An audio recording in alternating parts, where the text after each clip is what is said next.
चलो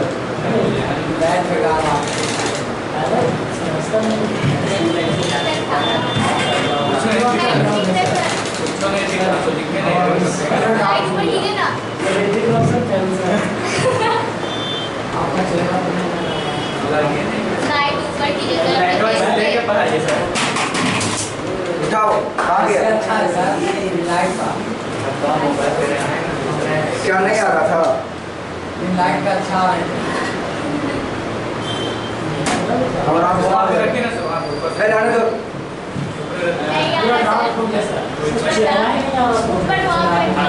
मेरा फेस नहीं आ रहा, काला आ रहा ना। अगर हम आ रहे हैं ना यहाँ पर, आ रहा है ये बोर्ड आ रहा है यार, हम नहीं आवेंगे।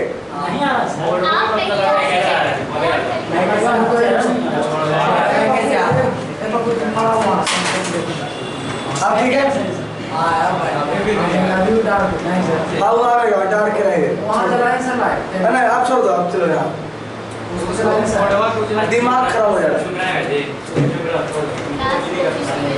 हम लोग को रिफ्रैक्शन में जो पढ़ना है ना, जब उसमें रेयर टू डेंसर जो पढ़ लिए थे, डेंसर टू रेयर पढ़ना, ठीक है। और वो फिनोमेना स्टार्ट होता है इस वाले यहाँ से, टोटल इंटरनल रिफ्लेक्शन, ठीक है। इसके पहले कुछ घटना घटेगा, इसके बारे में समझते हैं। मान लेते हैं कि ये हमारा रिफ्रैक्टिंग सरफेस है। रिफ्रैक्टिंग सरफेस का मतलब कि इसके ऊपर कुछ और मीडियम और इसके नीचे कुछ और मीडियम, मतलब दोनों अलग अलग मीडियम है। तो ऊपर वाले को अगर हम रेयर मान लें, RARER, रेयर, और नीचे क्या मान लेंगे, डेंसर, सपोज मान लेते हैं। तो एक बात समझो, हम लोग जानते हैं कि कोई भी लाइट अगर डेंसर से रेयर जाएगा, डेंसर से रेयर, तो नॉर्मल से दूर भागेगा। तो हम ऐसे सोचते हैं कि लाइट को यहाँ पर इंसिडेंट करवाया जाए, तो जब करवाया जाएगा तो तुम बताओ इसको जाना चाहिए था ऐसी लाइन में, लेकिन डेंसर से रेयर जाता है तो नॉर्मल से दूर भागता है, तो ये चला जाके घर। बात समझ में आ गया? एक काम और सोचो कि अभी जब ये हम ऐसे किए तो ये वाला तो एंगल ऑफ इंसिडेंस लिया आई और ये कहलाया एंगल ऑफ रिफ्लेक्शन आर। इसको थोड़ा सा और बढ़ाओ, जब और बढ़ाएंगे तो ये वाला क्या हो जाएगा, और नीचे जाएगा, जाएगा ना।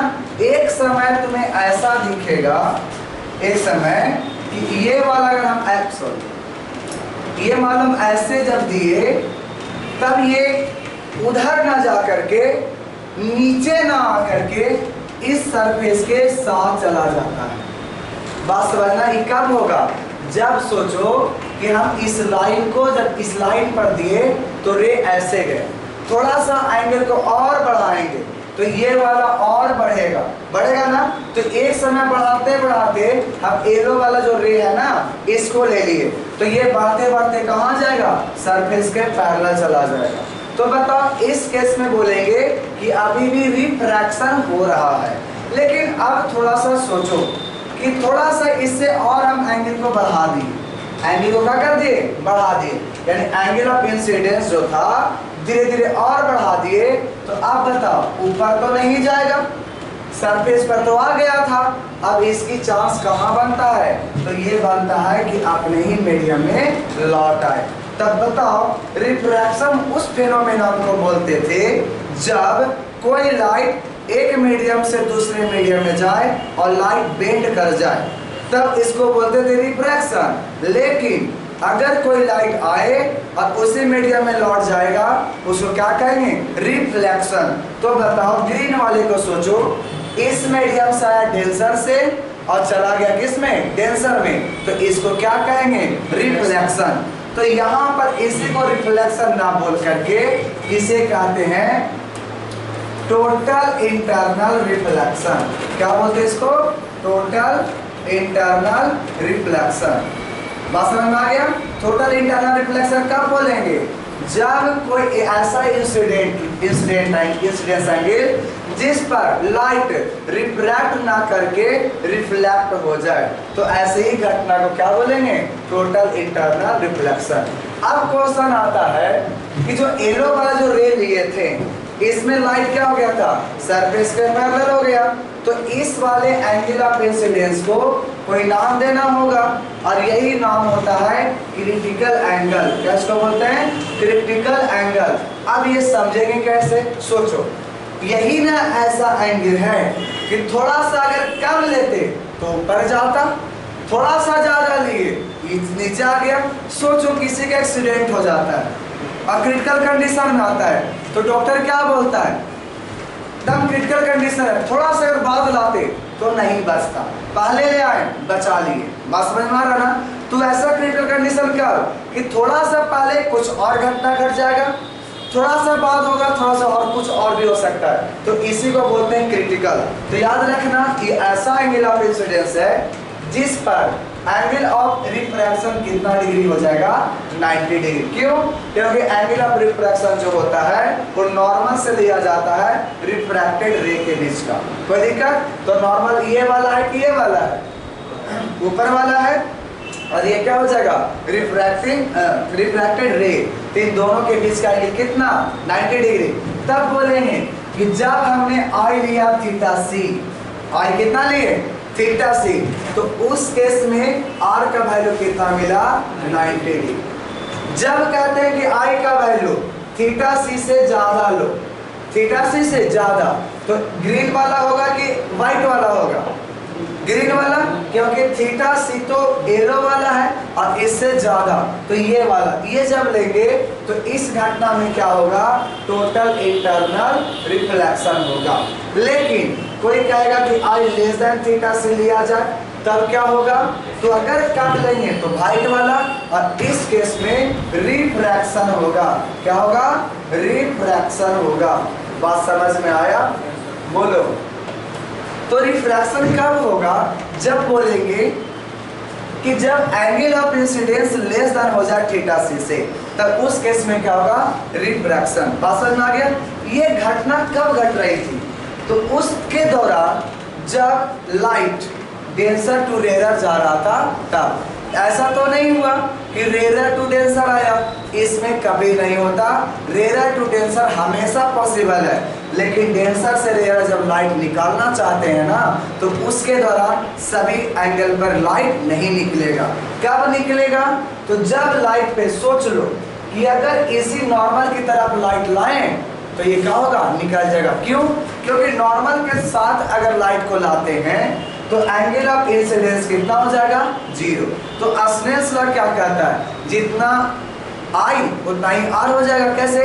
जिसका म्यू उसी का साइन एंगल बराबर होता है जिसका म्यू उसी का साइन एंगल। तो एक तरफ अगर साइन 0 का वैल्यू रखेंगे 0, तो दूसरी तरफ भी कितना हो जाएगा? 0। बात समझ में आ गया? इसलिए जैसे नॉर्मली आया तो नॉर्मली ये निकल जाएगा। तो जब हीरा चमकता कैसे पता चलता कि चमक रहा? तो लाइट तो रेयर से डेंसर में घुस गया, मतलब अभी क्या यहाँ पे रेयर है, लाइट निकल रहा था, और डायमंड आ जाए, डायमंड का रिफ्रैक्टिव इंडेक्स 2.4, जैसे उसमें आ जाता है तो सोचो कि उसमें तो रिफ्रैक्टिव इंडेक्स ज्यादा, तो रेयर टू डेंसर हमेशा पॉसिबल। घुस गया लाइट, अब निकलना चाहता है, तो कैसे? कहां से? डेंसर से रेयर। जब डेंसर से रेयर चाहेगा तो अगर ये ज्यादा डिफरेंसेस है तो लाइट निकलेगा नहीं, अंदर में क्या होगा? वो रिफ्लेक्ट करते रहेगा, टकराते रहेगा। तब क्वेश्चन आता है तो हमको दिखता कैसे है? बताओ। कोई हम तुमसे कहेंगे कि लाइट आया, अंदर घुस गया और बाहर निकले ही नहीं, तो क्या हमको दिखेगा?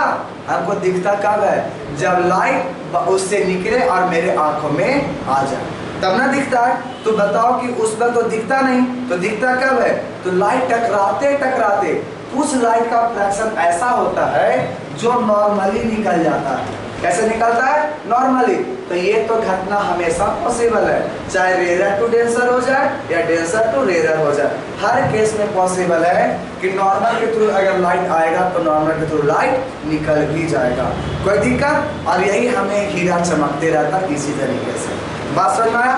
इसी को आगे बढ़ा तो पढ़ना चाहते हैं तो देखो सबसे पहली बात कहता है when light ray travel from denser to rarer medium। ये कब की बात है? जब लाइट रे कब चलेगा? डेंसर से rare, bends away from the normal if the angle of incidence। एक मिनट यहाँ पे समझना, जब जानते हैं कि डेंसर से रेयर जाता है तो एंगल जो रिफ्रैक्टेड रे है बेंड करता है किधर? नॉर्मल से दूर जाता है। सोचा है कि यदि एंगल को हम क्या करते हैं? इंक्रीज करते चलते हैं तो रिफ्रैक्शन एंगल भी क्या होगा? ऑल्सो इंक्रीज करेगा। जैसे इस वाले में क्या होता है? अभी ये था रिफ्रैक्टेड, ये था, हम एंगल ऑफ इंसिडेंस को बढ़ाते गए तो एंगल ऑफ रिफ्लेक्शन भी बढ़ते जाएगा। कोई दिक्कत? तो also increase at a particular value of incidence the refracted ray subtend 90 degree angle with the normal। क्या बोला कि ऐसा पर्टिकुलर वैल्यू होगा इंसिडेंट रे का, डन। कहता है कि ऐसा पर्टिकुलर वैल्यू होगा इंसिडेंट रे का जिस पर एंगल ऑफ रिफ्लेक्शन कितने डिग्री का आ जाएगा? 90 डिग्री का। तो this angle of incidence is known as the critical angle, जिसे थीटा सी कहते हैं। If the angle of incidence incident further increase, जब इस पर आया तब तो लाइट कैसे गया? आया और चला गया सीधे, लेकिन कहता इससे भी अगर बढ़ा दिया जाए आगे तब ये क्या होता है कि अपने ही मीडियम में रिटर्न बैक हो जाता है, आ जाता है। तो इसी को हम लोग क्या कहते हैं? This phenomena is known as the total internal reflection. कोई दिक्कत? यानी इसको एक बार फिर से पढ़ा जाए तो when light ray travel from denser to rarer medium it bends away from normal. If the angle of incident is increase angle of refraction will also increase at a particular value of angle of incidence the refracted ray subtend 90 degree angle with the normal। this angle of incidence known as the critical angle।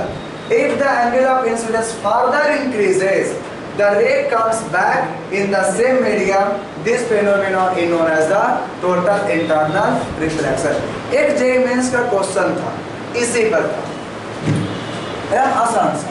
क्या था question में कि अगर एक गर्मी का रात है, गर्मी का समझता ना, गर्मी का दिन मतलब मौसम है और समय है रात का 12 बजे रात, और एक आदमी पेड़ के नीचे सोया हुआ है और रात में उठा अचानक से और लाइट को जलाया हॉरिजॉन्टली।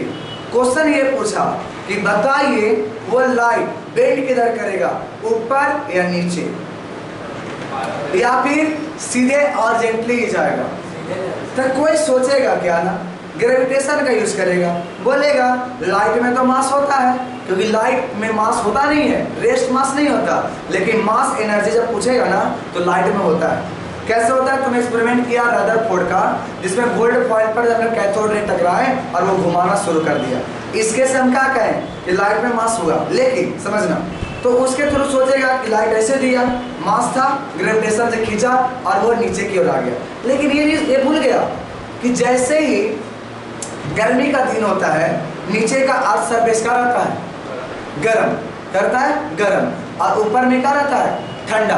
तो जैसे ही सोचो जब रेयर से डेंसर लाइट जब जाएगा, जब ऐसे सीधे दिए थे, लेकिन बताओ नॉर्मल की तरफ बेंड करेगा कि नहीं करेगा ना? तो सोच, नहीं समझा? जब लाइट को रेयर से डेंसर में भेजेगा, रेयर से डेंसर, तो बताओ रे नॉर्मल की तरफ बेंड करेगा कि नॉर्मल से दूर भागेगा? नॉर्मल की तरफ आएगा, ये तो कंफर्म है। और हमने यहाँ पर सोच के रखा है कि रिफ्रैक्टिव इंडेक्स जो है ना एटमॉस्फेयर में बदलता है, वो भी बताएंगे लेयर बाय लेयर। तो सोचो कि मैसेज दिए थे और सरफेस बाय सरफेस का बदल रहा है, तो ऊपर है डेंसर और नीचे क्या रेयर है। तो नॉर्मल अगर ऐसे है तो बता ये लाइट जब देंगे तो ऐसे का होगा, थोड़ा सा ऊपर भागेगा, किस किधर? क्योंकि नॉर्मल की तरफ वो बेंड करना चाहेगा। बस समझ में आया नहीं? नीचे क्या है रेयर, ऊपर क्या है डेंसर। नीचे रेयर क्यों है? गर्म है, और ऊपर क्या है ठंडा। ये तो जानते हैं कि गर्मी का जब दिन होता है लाइट सीधे कहाँ पड़ता है? अर्थ सरफेस पे। तो ये अर्थ सरफेस गर्म हुआ, अपने आसपास के सारे हवाओं को उसने गर्म कर दिया। तो ये जब गर्म होता है तो यही हवा कहाँ उठता है? ऊपर की ओर। बात समझ लो? तो अभी ऊपर ठंडा है और नीचे क्या है गर्म है। तो जैसे सोचो नीचे रेयर है और ऊपर क्या है डेंसर, तुम सोचो अब लाइट को देंगे नॉर्मल ऐसे है, तो बताओ नॉर्मल से अगर दूर भागता इधर आता, ऊपर जा रहा मतलब नॉर्मल की तरफ मुड़ रहा है, बस समझ लो। तो बताओ जब रेडियस से डेंसर जाएगा तो लाइट किधर भागेगा, नॉर्मल से दूर या नॉर्मल की तरफ। तो ये क्वेश्चन पूछा था जेईई मेंस में, तो इसका आंसर क्या था, ऊपर की ओर बेंड करेगा। और सब अधिकतर ने क्या किया, ग्रेविटेशन को सोच करके नीचे मारा, और कुछ ने तो डायरेक्ट सोच मतलब हॉरिजॉन्टली इस पर क्या लगेगा कुछ नहीं, लेकिन इसका फिनोमेना कुछ और ही था। दिन में भी होता है, लेकिन पता चलेगा तुम दिन में लाइट को जो फॉक्स होता है ना, तो क्या होता है, अरे इसको तुम फोकस जो करता है वो बता एक जगह पर तुम देख पाओगे अभी दिन में नहीं, लेकिन रात में जो होता है धुलकन जो घूरते रहता है तो उससे पता चलता है कि लाइट किधर जा रहा है। बस में लो, हाँ होता है, तो क्या नहीं होगा, बस में लो। इसको नोट करना है, नोट कर सकते हो, कोई बात नहीं, नोट करो। दिन में ऊपर जाएगा, लेकिन सुबह सुबह में नहीं, सुबह सुबह में ठंडा हो जाता है माहौल, सरफेस का हो जाता है, सरफेस का हो जाता है सुबह में ठंडा हो जाता है, और ठंडा हो जाएगा तो कहाँ जाएगा डेंसर, नीचे आ जाएगा।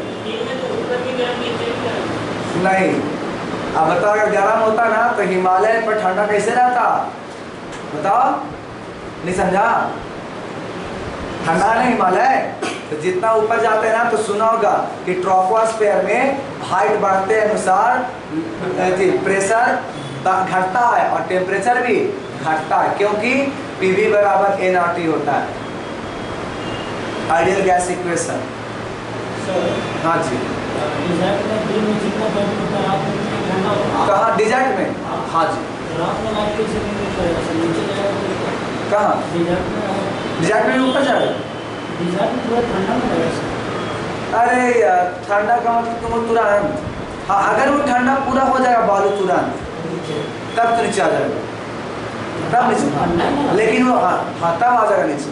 लेकिन बताओ क्वेश्चन में क्या पूछा गया था, रात का समय है, आदमी कहाँ सोया हुआ है, पेड़ के नीचे सोया हुआ था, ठीक है, और गर्मी था वहाँ पर, गर्मी का दिन है, रेगिस्तान के बाद में नहीं कहा गया। क्लियर है, हो गया, तू नहीं लिख रहा है, कहेगा सर भेज दीजिएगा, समाज नहीं पा रहे हैं के नीचे सुना हुआ था तो नीचे गर्म था। हाँ तुम एक काम करना, गर्मी के दिन रहता है ना तो छत्ता पर सोना तो कैसा लगता होगा, एकदम पिट झुला गया, लगता कि नहीं गर्म से।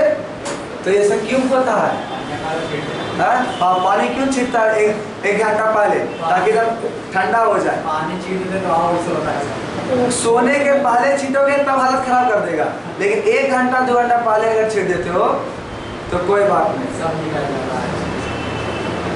उसको लिखने बोलो, प्रेम लिखो पहले तो।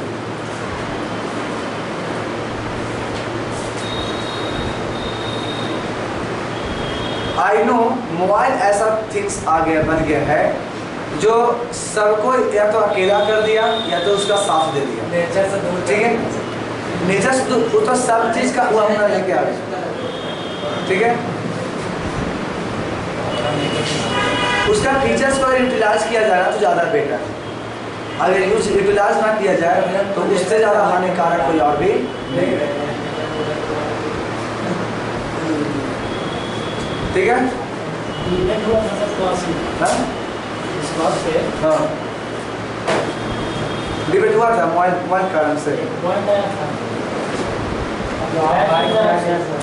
मोबाइल से सब वीडियो बनाने टाइम का ऑपरेट लगेगा, पैसा हाँ ठीक है। तो जिस एक सिक्के के 2 पहलू भी तो होते हैं, खोटे सिक्के का एक पहलू होता है। खोटा सिक्का मतलब क्या है कि तुम तो ये कह सकते हो मेरे पास पैसा, लेकिन कोई मांग सकता है पैसा तो नहीं मांगेगा, ठीक है। तो खोटे पैसा का भी 2 सिक्का, जैसे नाटा में भी होता है, उसका भी दो फायदा है। नाटा में बहुत से बच के रहना, बताते हैं अरे इतना ज़्यादा वो दिमाग लगाता है नेक्स्ट से कि जल्दी से किसी को आपने मतलब जंगल में फंसा सकते हो, छोटे आदमी, कोई भी छोटा आदमी, एक कोई ऐसा अपने आप में बुरा मत मान लेना, मैं ये हाँ कोई नहीं, छोटा कोई नहीं, घर वाले तो हमें छोड़ा है।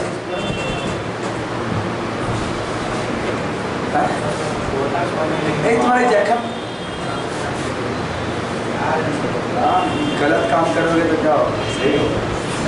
बहुत बहुत लोग पाप मतलब पापी हो रहे हैं। इसको नहीं आशीर्वाद मिला होगा। हो गया? तुम नहीं लिख रही हो क्यों? अरे तो घर पे लिख लोगी, आएगा एग्जाम।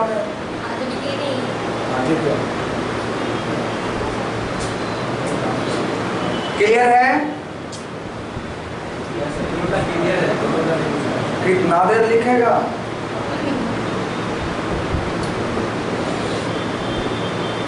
ये कंपटीशन विंडो जरूर लिखा है, लेकिन आप लोग के बुक में भी ये चीज देखने को मिलता है। ठीक है, टोटल इंटरनल रिफ्लेक्शन, मतलब ये जब भी कंपटीशन एग्जाम होता है ना, उसमें ये चीज पूछता है। इसमें फॉर्मूला प्रूफ करेंगे अभी क्रिटिकल एंगल का। ठीक है, अब वो क्रिटिकल एंगल का जब फॉर्मूला प्रूफ करेंगे, बताएंगे, उस पर क्वेश्चन भी आता है। सबटेंड होगा, सबटेंड, सबटेंड का मतलब बनाया। हो गया?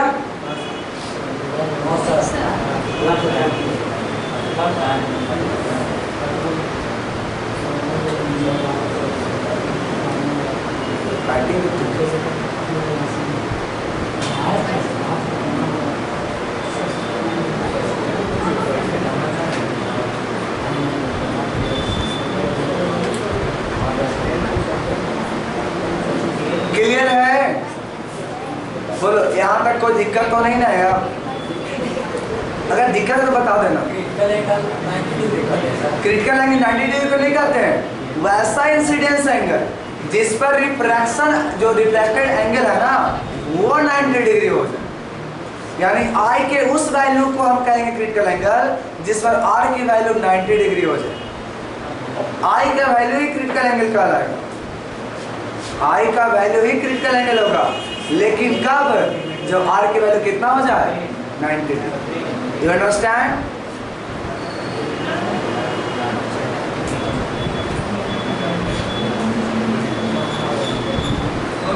हो गया? आगे बढ़ाएं। 525 क्लियर? चलिए, कहाँ तक? ठीक,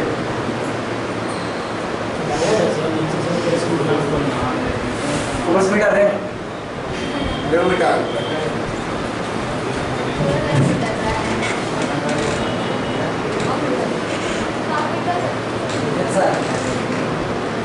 कल नया मिटेगा जी।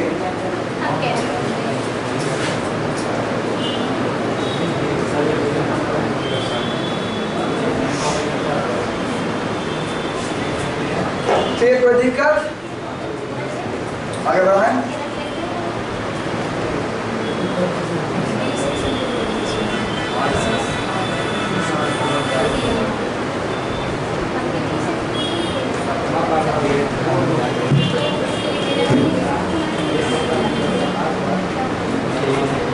हो गया? चलिए, आप इस घटना को लिख सकते हो।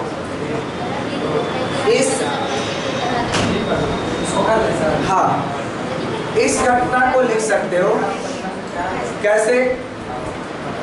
क्रिटिकल एंगल का ये कॉन्सेप्ट, ठीक है, कि अगर हम कम लेंगे, बराबर लेंगे तो क्रिटिकल एंगल, अगर ज्यादा लेंगे TIR टोटल इंटरनल रिफ्लेक्शन, कम लेंगे तो रिफ्रैक्शन हो। डेल्टा से रेलर के लिए ही घटना है ये। क्लियर?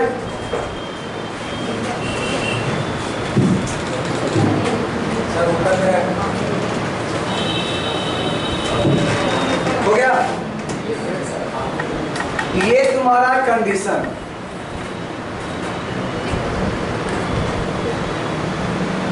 देखो,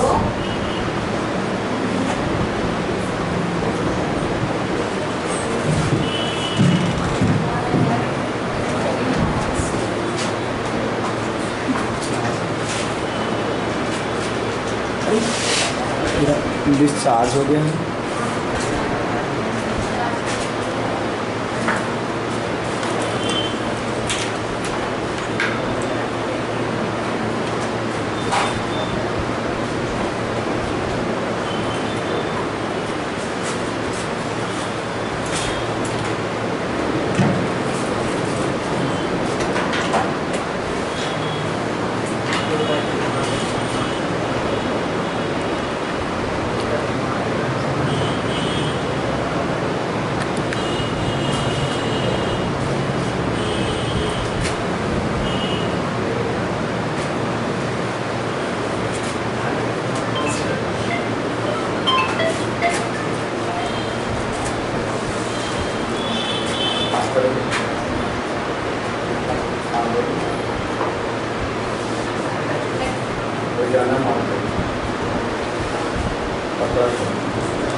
साढ़े 6 बजे छुट्टी होती है।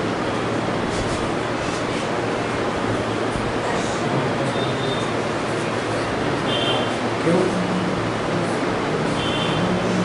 ठीक हो, ठीक है।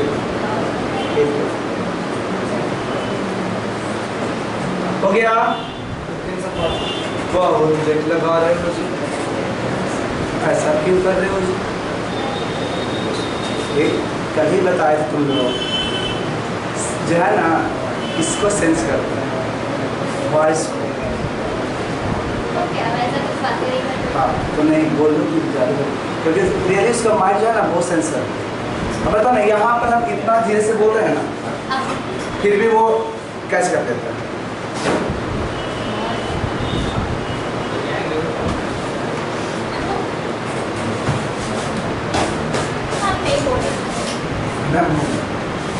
क्लियर है? क्लियर है? बोलो, आगे बढ़ाएं। अब लिखें calculation of critical angle. Calculation of critical angle.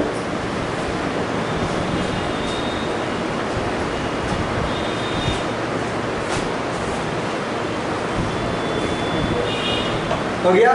इसको बनाएं। कैलकुलेशन ऑफ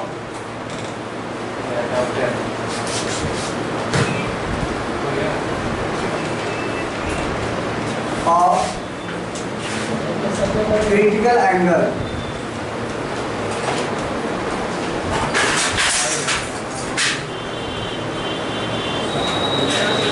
देखो क्रिटिकल एंगल को हम कैलकुलेट कैसे करें।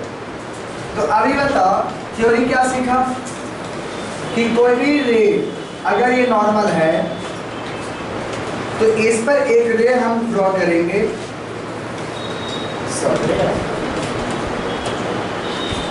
ऐसे मान लो, और ये क्या कर जाए, लाइट सरफेस के पैरेलल चला जाए। तो ये जो एंगल ऑफ इंसिडेंस है ये वाला, इसी को क्या कहते हैं, थीटा सी, और यही होता है आई का वैल्यू।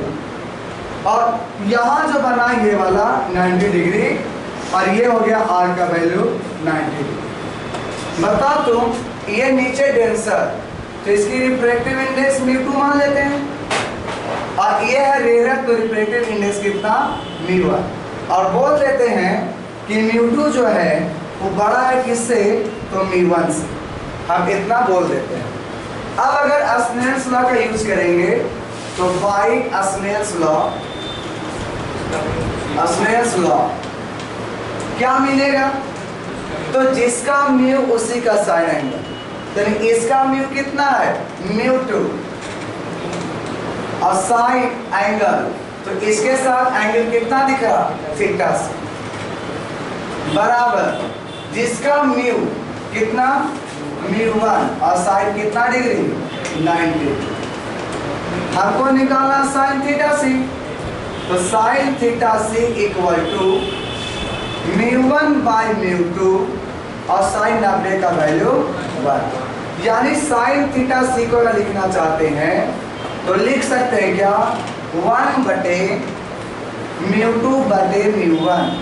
ये ऐसा क्यों लिखे, क्योंकि ऊपर रेयर और डेंसर और नीचे रेयर। तो सोचो एक बात कि अगर हम μ2 के जगह पर μ मान ले और μ1 के जगह पर 1 मान ले, मान सकते हैं। और जैसे हम मानेंगे तो बताओ साइन थीटा सी जो है ये 1/μ2 कितना μ और μ1 कितना 1। तो यानी कहने का मतलब है कि हमें आ गया sine theta C equal to 1/μ।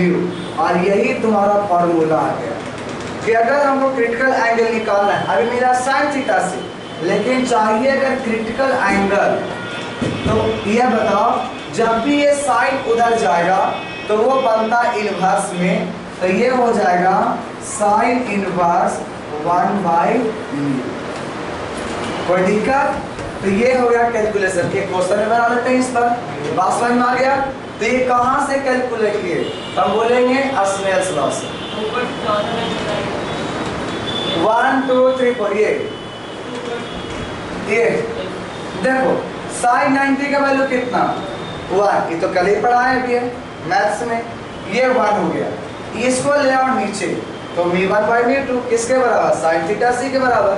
तो रिलेटिव रिफ्रैक्टिव इंडेक्स कैसे निकालते हैं, तो डेंसर का ऊपर रखते नीचे का रेयर करते हैं। ऐसे निकालते कैसे हैं, तो जिसका पूछा जाए ऊपर और जिसके रिस्पेक्ट में पूछा जाए वो नीचे, यही था। तो अगर हम कहते हैं कि बड़ा है μ2 और छोटा है μ1, इसका मतलब कि हम इसको नीचे ले आए तो μ2/μ1 बोल सकते थे। तो अगर हम और क्वेश्चन को मॉडिफाई करें तो μ2 को μ मान लो डेंसर को, और रेयर का 1 ले लो, तो μ2 के जगह पर μ हो जाएगा, रेयर का 1, यानी बचा कितना, तो 1/μ। कोई दिक्कत? बात समझ में आया? समझ में? हवा का तुम कितना मानते हो, एयर का 1 मानते हो, एयर को रेयर मानते हैं, तो रेयर को कितना मानते हैं 1, इसीलिए आप ऊपर को 1 मान लिए। कोई दिक्कत? अब तुमको ग्लास हो गया या कोई भी अदर मीडियम हो गया तो उसको μ2 मान के चलते हैं कि नहीं, सॉरी मतलब μ मानते हो ना μ डेंसर को, तो इसीलिए हम डेंसर को क्या मान लिए, इसको जरूरत नहीं, बहुत दिमाग खराब है, कोई जरूरत नहीं। क्या लिख दोगे μ1/μ। अब ध्यान दो, इसके जगह पर 1 और इसके जगह पर μ, इसको भी है, तो कितना हो गया 1/μ। हाँ तो गया यही बात समझ में आया? कोई दिक्कत अब नहीं। तो ये तुम्हारा है कैलकुलेशन ऑफ क्रिटिकल एंगल। लिखिए और एक क्वेश्चन देते हैं।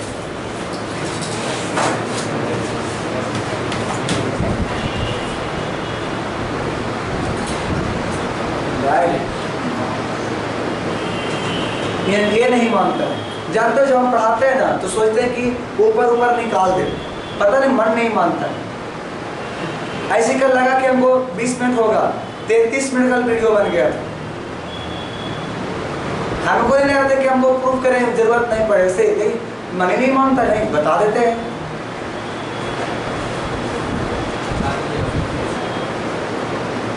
आप पता नहीं बताते हो तो किसी को खराब ही लगता होगा, कोई बात नहीं है, जिसका बुरा लगेगा चल जाएगा दूरा पर। बस रखना गया, कोई दिक्कत नहीं। दूरा समझते हो तुम लोग, गेट के दुआरी मतलब गेट के बाहर वाले क्या करते हैं, दूरा। हाँ तो बस यही सोच, जिसका बुरा लगेगा चल जाएगा दूरा पर, यहाँ नहीं रहेगा।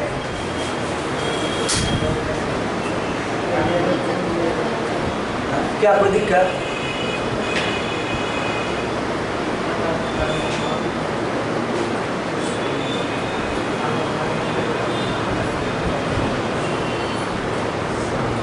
ऐसे इसको फिट करेंगे, इस दीवार है ना उसके पास होगा ऊपर में दीवार से, तब उधर जितना भी आवाज़ जो करता है ना, नहीं फिर तो हमारा वॉइस नहीं कर सकता, ठीक है। तो यहाँ पर करेंगे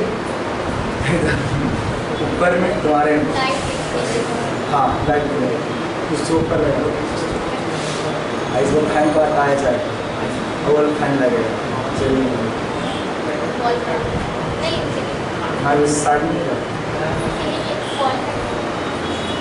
इतना कंफ्यूजन में कैसे रहती है?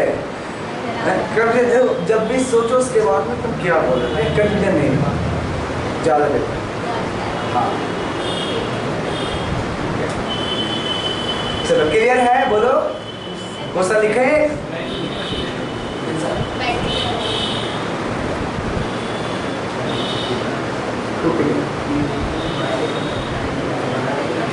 बोलो कि तो लिख नहीं रहा आशुतोष, घर लिख लेगा और तो भेज देंगे, पता भेज देंगे, मतलब घर पे लिख लेगा, क्लिक करके जरा फोटो खींच के भेजना। भरोसा नहीं है सर। हाय भरोसा, तभी तो बता रहे हैं कि थोड़ा सा और भरोसा बना लेते हैं।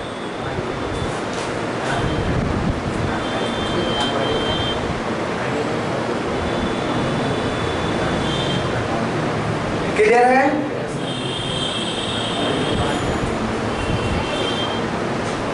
चलो आगे बढ़ाएं। हो गया, क्वेश्चन लिखा जाएगा।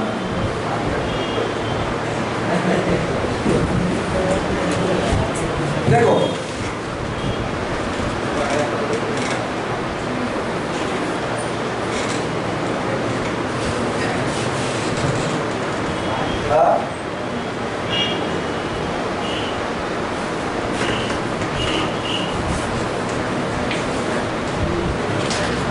ये है वाटर, क्या ये वाटर? वाटर का रिफ्रैक्टिव इंडेक्स कितना होता है? 4/3। हाँ ये तो कॉमन है, याद कर। लेकिन हम वाटर ना लेकर के एक काम करते हैं,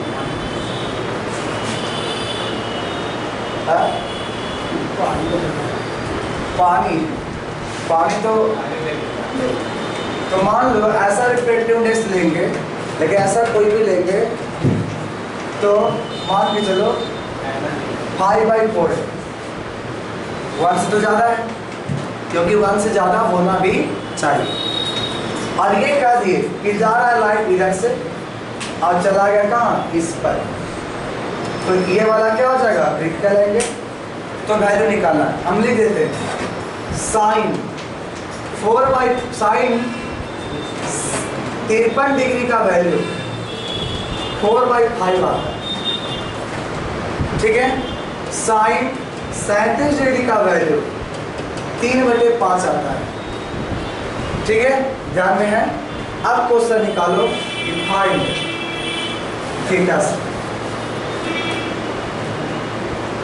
मतलब बस इतना निकालना, और इसका रिफ्रैक्टिव इंडेक्स कितना ले लेना है, 1।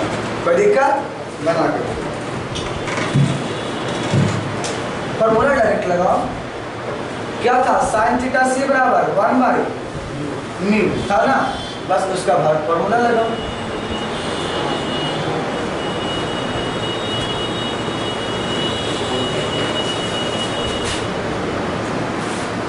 हो गया? कितना लिख जाएगा? आ गया ना?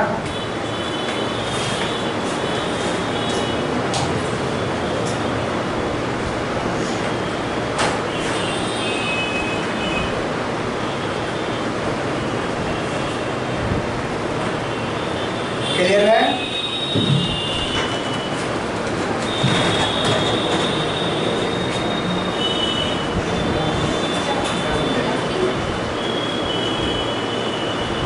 चलो कैसे निकालेंगे?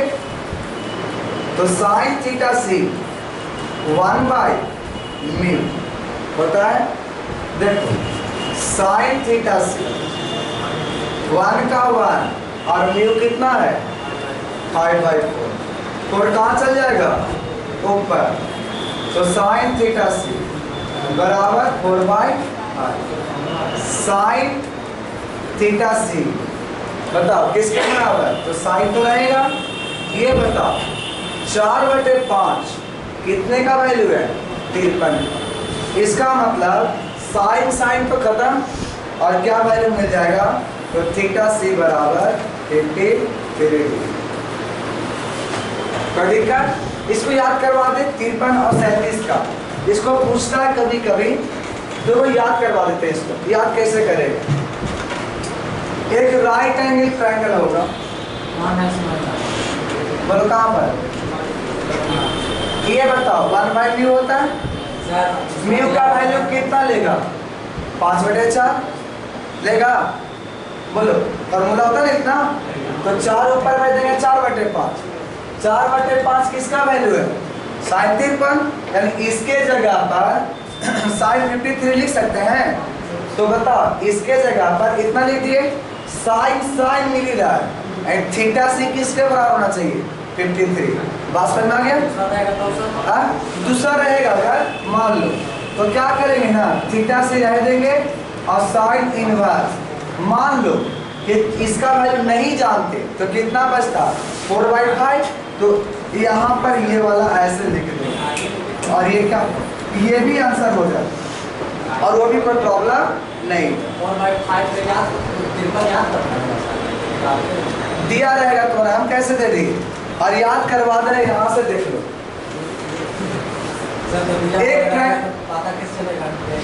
अरे 1 मिनट, एक ट्रायंगल में 3 4 5 होता है कि नहीं? होता है ना? तो जो ट्रिक बनाया गया, कैलकुलेट किया गया कुछ और से, लेकिन ट्रिक कैसे बनाए वो ध्यान रखें। 5/3 कितना लिखाता है? 53 की 37। 5/3, अरे 5/3 53। तो ये कितना लिख दोगे? 53। इन दोनों वाला मिला कर तो 53। तो बताओ अगर तुमसे कहेंगे कि sin 53 का वैल्यू बताया जाए, तो इसके सामने वाला परपेंडिकुलर और इसके सामने वाला हाइपोटेनस। कोई दिक्कत? पूछ लेंगे कि cos 53 का वैल्यू बताया जाए, बेस और बाई हाइपोटेनस 3/5। पूछेंगे tan 53 का वैल्यू बताया जाए, p/b 4/3। अब सोचो, नहीं या सबको नहीं, ये ट्रिक याद कर लेना कि पाइथागोरियन ट्रिपलेट में 3 4 5 होता है। अब ये पता है कि या तो एक 53 होगा या तो 37 डिग्री। कैसे? ये 90 हटा दो तो 90 - 53 करोगे कितना मिलेगा? 37। तो ये कितना डिग्री आ जाएगा? 37। कोई दिक्कत? कोई दिक्कत? चेक करके देखते हैं। sin 37 पूछ दिया गया मान लो, तो सामने वाला परपेंडिकुलर कितना मिला? 3 और हाइपोटेनस कितना? 5। देखो तो लिखे थे 3/5। कोई दिक्कत? तो यहाँ पर इतना ही याद करना है ट्रायंगल में कि 3 4 5 होगा और 53 वही लेना जो 5 और 3 के बीच में होगा। कैसे याद रखेंगे? 5/3 53, यानी 5/3 53। कोई दिक्कत? बेस 4 रहेगा तो 37 हो जाएगा। तो एक याद रहेगा तो अगला याद नहीं हो जाएगा, क्योंकि दो एक तुम्हारे पास पॉसिबल है, 53 या तो 37। और किसी ट्रिक बनाया गया भाई, ये नहीं सोचना कि ऐसे ही होता है, नहीं, ट्रिक बनाया गया याद करने के। ठीक है, कोई दिक्कत? आगे बढ़ा दें। चलो, कंडीशन PIR का क्या था? Angle of incidence critical angle से ज्यादा होना चाहिए। Light should be travel from denser to rarer होना चाहिए। ग्लास टू एयर हो या वाटर टू एयर हो या ग्लास टू वाटर। क्यों? तो ग्लास का 1.5, वाटर का 1.3, तो ज्यादा ग्लास का है कि नहीं? तो डेंसर से रेयर। तो यहीं पर देखो, ये फर्स्ट केस में, इस वाला केस में हो क्या रहा होगा? इस वाले में, फर्स्ट वाला में एंगल ऑफ इंसिडेंस, फर्स्ट वाला में एंगल ऑफ इंसिडेंस जो है ना, ये क्रिटिकल एंगल से छोटा होगा, इसीलिए रिफ्रैक्ट कर रहा था। यहाँ पर देखो वाइट आ गया, यानी इस केस में आई जो होगा वो क्रिटिकल एंगल के बराबर होगा, लेकिन इस केस में क्रिटिकल एंगल जो होगा, तो सॉरी आई होगा तो क्रिटिकल एंगल से बड़ा होगा। कोई दिक्कत? रिफ्रैक्शन, और ये ग्रेजिंग यानी सरफेस के पैरेलल जाएगा और ये वाला में रिफ्लेक्शन होगा। कोई दिक्कत? ये चीज लिखना चाहते हो लिख लिए। देखो अभी ये वाला केस पर थोड़ा सा आ जाओ। इस वाले पे बताएं अगर आई का वैल्यू बराबर है तब तो उस केस में क्रिटिकल एंगल हो जाएगा। आई का वैल्यू बड़ा तो टोटल इंटरनल रिफ्लेक्शन, आई का वैल्यू छोटा रिफ्रैक्शन। यही फेनोमेना यहाँ पर देखो, यहाँ पर ये बताओ क्रिटिकल एंगल यहाँ पर ये ज्यादा है कि ये ज्यादा है? ज्यादा ये है इसको से, यानी क्रिटिकल एंगल ज्यादा है किसको से? आई से। तो ये होगा रिफ्रैक्शन, बराबर हो जाएगा आई के बराबर क्रिटिकल एंगल, तो ग्रेजिंग चला जाएगा सरफेस के पैरेलल। अगर क्रिटिकल एंगल से बड़ा हो जाएगा इंसिडेंट रे तब ये टोटल इंटरनल रिफ्लेक्शन। कोई दिक्कत? वह यहाँ पर तीनों को मतलब एक ही बार में बता दिया गया। कोई दिक्कत? बात समझ में आ गया? चलो लिखना है इसको, लिख लो। ये आता है पहले 6 बज रहा है बाबू, टाइम देख लो, मतलब शाम हो गया तो क्या हुआ? 6:07 हुआ है। कोई दिक्कत है? किसी को कोई प्रॉब्लम? तो आंसर होना चाहिए नहीं। Condition for TIR total internal reflection.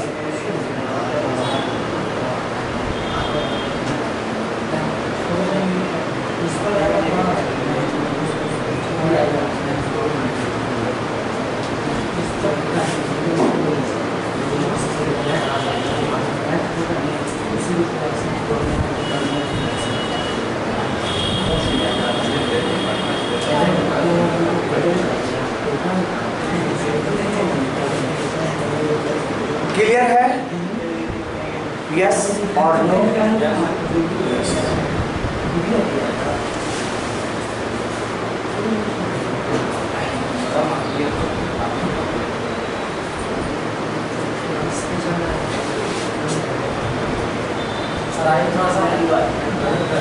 कहाँ?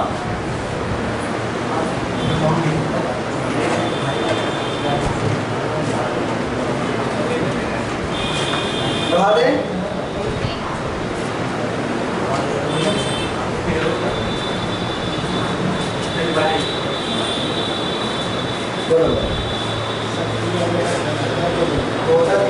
क्या बोलेंगे?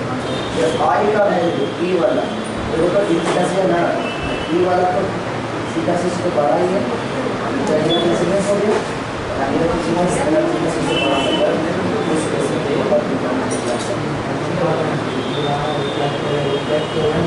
हाँ ई वाला नीचे आ गया, इसी रिफ्लेक्टेड है, हाँ ये वाला ये बराबर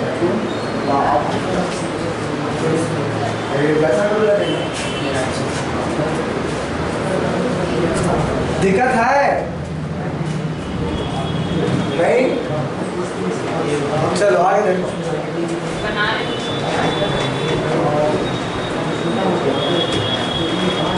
नेक्स्ट एक क्वेश्चन है, तो आज छोड़ता है। मैथ पूछना है कुछ? मैथ पूछना है? और मैथ पूछना है किसी को?